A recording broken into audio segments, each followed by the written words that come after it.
with regard to best kept archaeological sites in all of Israel, I don't think you can go past Beit She'an.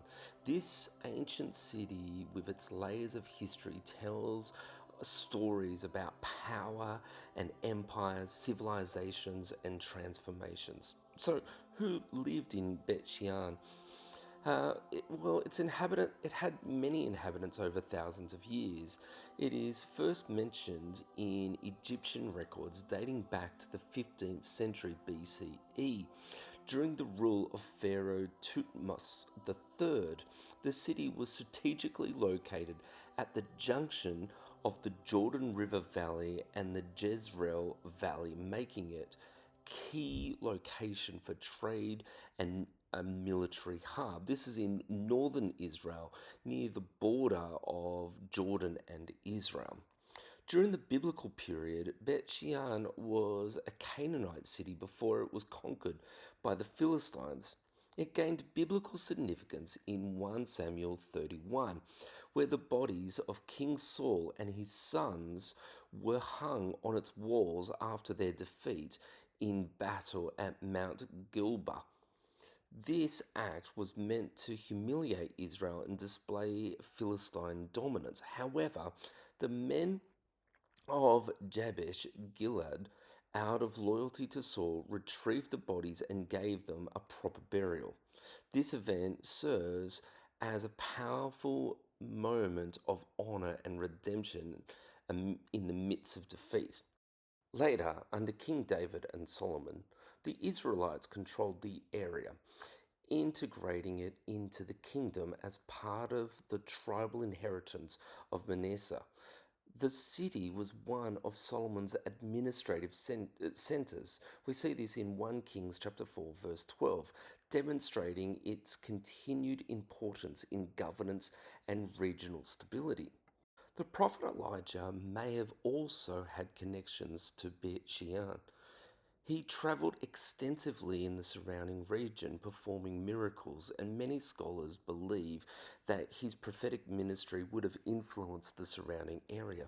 The presence of multiple cultures influencing this particular community highlights the challenge the Israelites faced in fully claiming the land and maintaining religious purity in the midst of surrounding pagan traditions. In the Hellenistic period following the conquest of Alexander the Great, the city was known as Scythropus and became part of the Decapolis, an important league of 10 Greco-Roman cities. Transformed it into a magnificent metropolis with grand colonnade streets, bathhouses, theatres, and temples. Beit She'an and continued to thrive under Byzantine and early Islamic rule before an earthquake in the 8th century CE led to its decline. What we have on the screen right now is the main street or the main avenue going through the city, with these massive colonnades on either side of the street. It really is an impressive sight. Along with the streets, possibly the most impressive building in the entire city is the theatre. The theatre is a Roman semicircle style theatre, and it had a capacity, quite an impressive capacity, of about 7,000 spectators. Obviously, this was used for performances and public events and public speaking. It was a place where the public would come and be entertained. The Israel authorities have done an excellent job in bringing this back to life.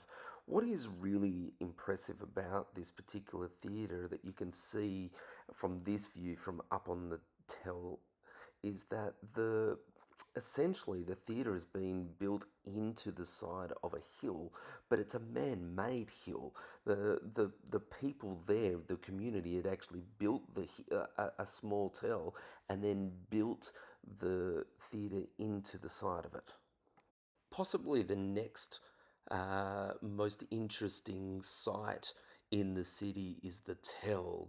Looks like a hill, But actually it's so much more than that. It's the ancient mound with layers of Canaanite and Egyptian and Israelite remains, including a governor's residence and administrative buildings. It has layers of history ready for us to continue to dig up to see what it lies beneath.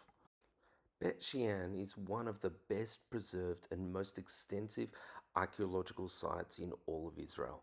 Excavations have revealed remarkable remains from multiple periods, offering insight into the cultural and political shifts over time. One of its most impressive features is the Roman Byzantine city, with its well preserved cardio or the main street, its grand theatre, and also the tell that we've already been looking at. The site's importance extends beyond its ruins. It serves as a testimony to the confluence of cultures: Canaanite, Israeli, and Philistine, Hellenistic, Roman, Byzantine, and Islamic, each leaving their mark on this city. It's a place where history was made, where kings ruled, and where faith and civilization collided. In many ways, Beit She'an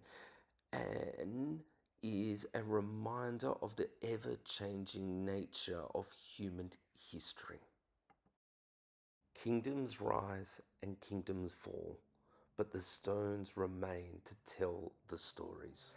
Thanks for watching, and if you liked that video, please press the like button. It really does help our channel.